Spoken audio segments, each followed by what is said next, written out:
Red Sparrow is directed by Francis Lawrence and it stars Jennifer Lawrence and Joel Edgerton, and it is based on a novel by Jason Matthews, who is a former CIA agent. And it's very telling in watching this film. We follow Dominika Egorova, a prima ballerina who suffers a career-ending injury, and she, along with her mother, find themselves in a hard times faced with an uncertain future. So she is forced into training at a Sparrow school where young people are trained in the art of seduction to use their bodies and minds as weapons for the Russian Secret Service. Eventually her path crosses Joel Edgerton's. That's how much I want to tell you about the plot, because it might seem like I told you the actual plot, but there are many layers to this film. And as I said, the novel on which this film is based was written by a former CIA agent. And you can tell, because this film not only is graphically violent to the point of uncomfortability, I can see it polarizing many audiences. Given the political climate that we find ourselves in right now, I congratulate Jennifer Lawrence, who took on this role, because there are many moments in this film where you find yourself just aghast to what is happening on screen. But it's not like the movie is glorifying these elements. It's showing how hard of a life she is having, how punishingly, gruelingly violent on a psychological level this is for her as a character. This film focuses much more on the psychological side than the physical side. In fact, if you are going into this film looking for action sequences and a classic action spy movie, you're going to be sorely disappointed. I didn't. I merely watched the teaser trailer, who in all fairness does look like a rip-off Black Widow movie that is not a Black Widow movie, but this film does treat itself and everything going on in it very realistically. And I was very happily surprised to see that on screen, because this is a very methodical, slow, dark, and moody thriller. It's a thriller that sets your mind to what happens in these situations when there are spies going on. It's not all action-y, fun.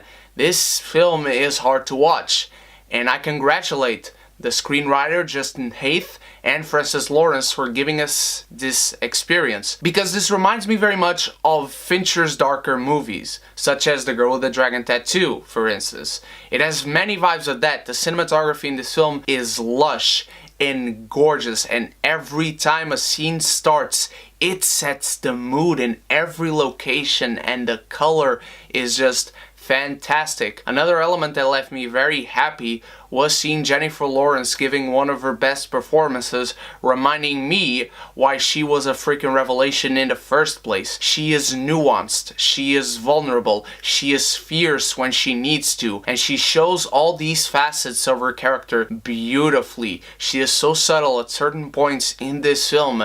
You find yourself really intrigued about what her character is thinking, because she is trained to understand what others are thinking and giving them what they want according to their way of thinking. And the film sets this up very well, so you find yourself trying to act like a Sparrow yourself. Joel Edgerton is also fantastic. I just want to see this dude in more movies, and there is a fantastic supporting cast surrounding them.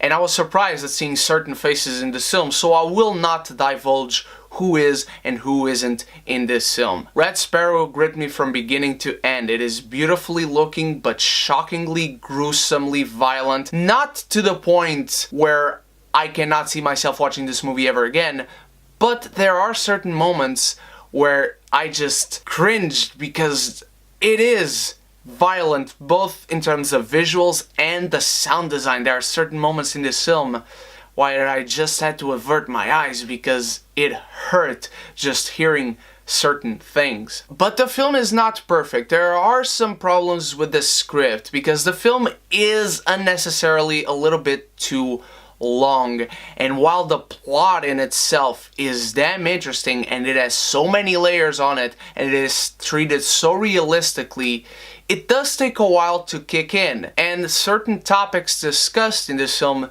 do want to evoke the Cold War classic spy thrillers that we are so familiar with. That felt a little off-putting because it didn't mesh well with the overall tone and story performances that I was witnessing. Also, it's very hard to connect to any of these characters. It doesn't allow you to feel like you are in the skin with this character. Because the movie sets itself up and its rules of this Sparrow program so well, you find yourself wanting to experience things as Jennifer Lawrence is experiencing. But are you really able to? That's the question you keep trying to ask yourself throughout this film. But despite those issues, Red Sparrow is still a hooking, sexy, dark, methodical, and unrelentingly smart, clever thriller that doesn't treat its audience like they're dumb, and it allows you to tap into the layers of this story and connect the thread. Jennifer Lawrence is once again brilliant.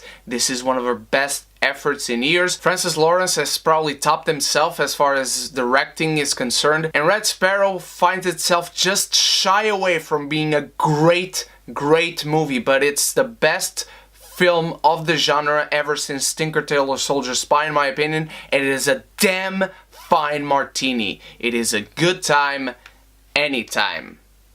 What did you think of Red Sparrow, my beautiful geekies? Did you enjoy it? Did you not? Did it still remind you of Black Widow, supposedly, as you were watching the film? Let me know in the comments below, and thank you so much for watching once more. I have reviews for Mute tonight, and Captain America, the Winter Soldier this Sunday. Can't wait to see you on those. And so until then, you stay beautiful, you stay geeky, and if you haven't done so yet, click the subscribe button and the bell so we can be geeky united!